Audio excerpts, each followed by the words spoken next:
1 year ago, I made a presentation on open water swimming. In that video, I had said that I wanted to try and compete in the Rottnest channel swim. On the 26th of February 2022, I did just that, and I swam the full 19.7 kilometers as a solo swimmer. I had first gotten interested in the swim somewhere near the end of 2020, but only made the decision to actually do it in about June of last year. This only gave me about 8 months to train, get a kayak, get a boat, and qualify for the event, which also meant I would have to attempt my first 7.5k swim and first 10k swim just 3 months before Rottnest, as the open water swimming season didn't start until November. The fact that I hadn't ever tried swimming a 10k before complicated things a little, as I didn't even know if I was capable of that. So the first goal was to accomplish that and, if I didn't absolutely hate it, go on from there and enter me in Rottnest. The season came round and I did a 5k swim in late October to jumpstart my season and get me prepared for my next event. The next swim wasn't too long after that, a 7.5k swim at Lake Brockman. Now this swim had me very nervous for many reasons.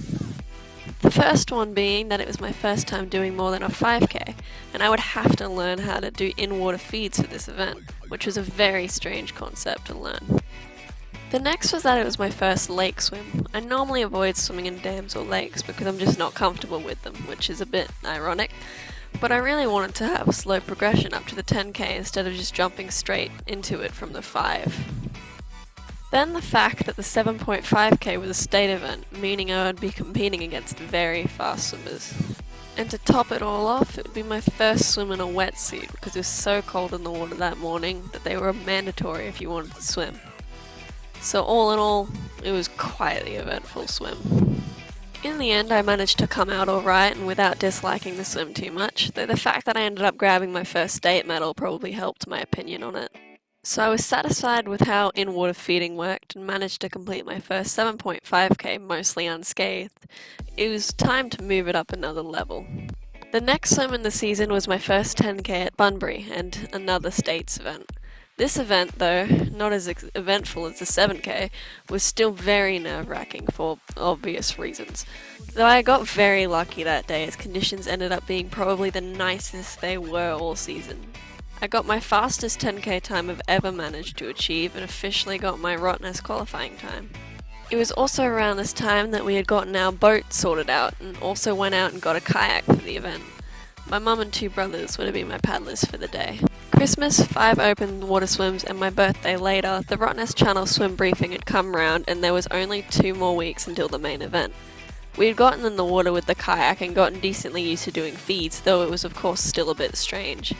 The boat was sorted and we planned to do a bit of a training session with it the week following the briefing, and I'd been training consistently.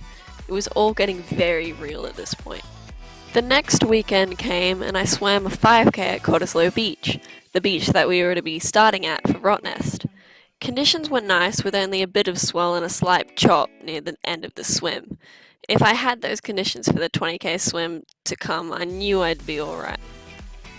The following day was the boat practice, which ended up settling some nerves, getting more of the specifics sorted and learning how to sight the boat comfortably. The next 6 days I took off of pool training, instead doing some shorter, about 2k swims in the ocean with the kayak and practicing feeds. My diet also changed a bit this week as well, carb loading in preparation for the swim. Otherwise I took it pretty slow with restful days. Conditions for the weekend were told to be a bit in the middle, with strong winds that would cause a bit of chop and some swells supposedly 12 seconds apart out at sea. So though it wasn't perfect, they still sounded reasonable. Finally, it was event day. We had packed everything the day prior, but it was still a very early morning start to get up to Perth, having to wake up at 2 in the morning so the boat had time to get to the start line. I don't believe any of us got much sleep that night.